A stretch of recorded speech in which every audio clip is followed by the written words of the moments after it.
ကဗျာစာရီတောင်ကြီးမိုးလို့မကုံနိုင်တဲ့ခြေစွမ်းနဲ့စံချိန်မှတ်တမ်းတစ်ခုပိုင်ဆိုင်ခဲ့တဲ့စကား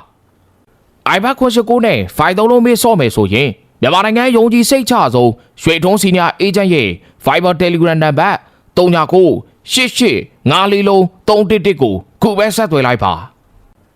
လှပခြင်းနဲ့ပတ်သက်ရင်ကြပြားရီစာရီဖွဲလို့မမီနိုင်တဲ့လာတရားတွေရှိသလိုမျိုးကျေးဇူးတရားတွေနဲ့ပတ်သက်လာရင်လည်းဘယ်လိုရာနဲ့မှဖော်ကျူးလို့မရနိုင်တဲ့ကျေးဇူးတရားတွေဆိုတာလဲလောကမှာအများကြီးရှိထားခဲ့ကြတာပါ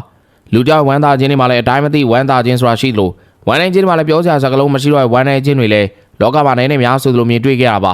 အဲ့လိုတင်စားလို့မရတာတွေဖော်ကျူးလို့မရတာတွေနဲ့အဲ့လိုຢာတွေနဲ့ထုတ်ဖော်ပြသလို့မရတဲ့အထဲမှာဘူကောက်ဆာကာရဲ့ခြေသွမ်းနဲ့ဆွမ်းဆောင်ရည်လည်းတစ်ခုပါဝင်လို့ပဲဆိုအမှာဖြစ်ပါတယ်ဘူကောက်ဆာကာနဲ့ပတ်သက်ပြောစရာတွေအများကြီးရှိထားခဲ့သလိုတင်စားစရာဖော်ကျူးစရာဂုံတင်စရာစကားလုံးတွေလည်းအများကြီးရှိထားခဲ့တာပါဒါပေမဲ့အဲ့လိုတင်စားဖော်ကျူးခံလိုက်ရရင်လိုအပ်ချက်တွေဆိုတာရှိသွားနိုင်တဲ့အတွက်ဆာကာနဲ့ပတ်သက်ပြီးရိုးသားသားလေးဖော်ပြရင်ကဏ္ဍတွေငယ်ဦးသီးလေးဆာကာဟာတနေ့အချိန်ချင်းမှာအင်္ဂလန်အကောင်းဆုံးစားမဖြစ်မြေတွေ့သွားနိုင်ဖို့ရှိနေကြတာပဲဖြစ်ပါတယ်ဆာကာဝေဖန်မှုတွေမျိုးစုံခံခဲ့ရသလိုလူမျိုးခွဲခြားမှုတွေနဲ့လည်းရေဆိုင်ကြုံတွေ့ထားခဲ့ရဘူးသူပါဒါပေမဲ့သူကစိတ်ပြတ်သွားခြင်းမရှိသလိုသူကလည်းဘာလို့ပြရမလဲဘလို့တက်တည်ပြဖို့လိုအပ်တယ်ဆိုတာသိရှိနားလည်ထားသူတယောက်ဖြစ်တဲ့အတွက်ကိုဆိုရင်ပရိသတ်တွေအကြိုက်တွေ့စီမဲ့ဆွမ်းဆောင်ရည်တွေခြေစွမ်းတွေကိုအင်္ဂလန်အသင်းနဲ့တူပြသလို့နေခဲ့ပြီလည်းဖြစ်ပါတယ်နောင်တော်ရဲ့ချီးကျူးခြင်းတွေချီးမြှောက်ခြင်းတွေကိုလည်းပိုင်ဆိုင်ထားခဲ့တဲ့ဆာကာပြီးခဲ့တဲ့ရက်ပိုင်းအတွင်းကလည်းအာဆယ်အသင်းနဲ့တူကိုပိုင်ပတ်သက်မှု100အထိပြည့်မြောက်ထားခဲ့သူလည်းပဲဖြစ်ပါတယ်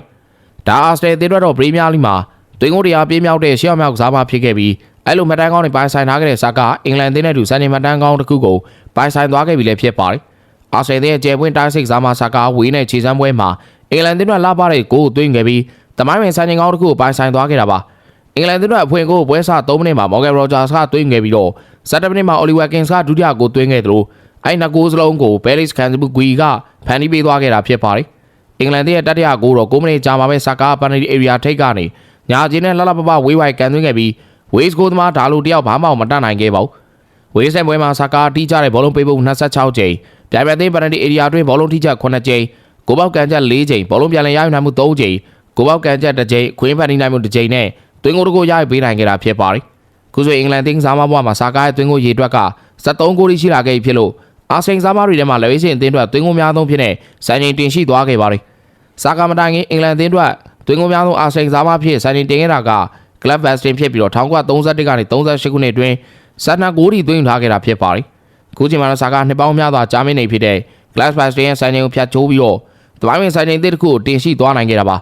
ဝေးဆက်ပွဲဆာကာလက်ဝဲရှင်အင်္ဂလန်ကစားသမားဘွား9နှစ်ပြည့်တဲ့ပွဲဖြစ်ပြီးတော့တိုင်းဆိုင်မှုကအင်္ဂလန်အသင်းအတွက်ဆာကာပွဲဦးထွက်ခဲ့တာလေ2020အောက်တိုဘာလတုန်းကဝေးဆန်ကစားခဲ့တဲ့ပွဲမှာပဲဖြစ်ပါတယ်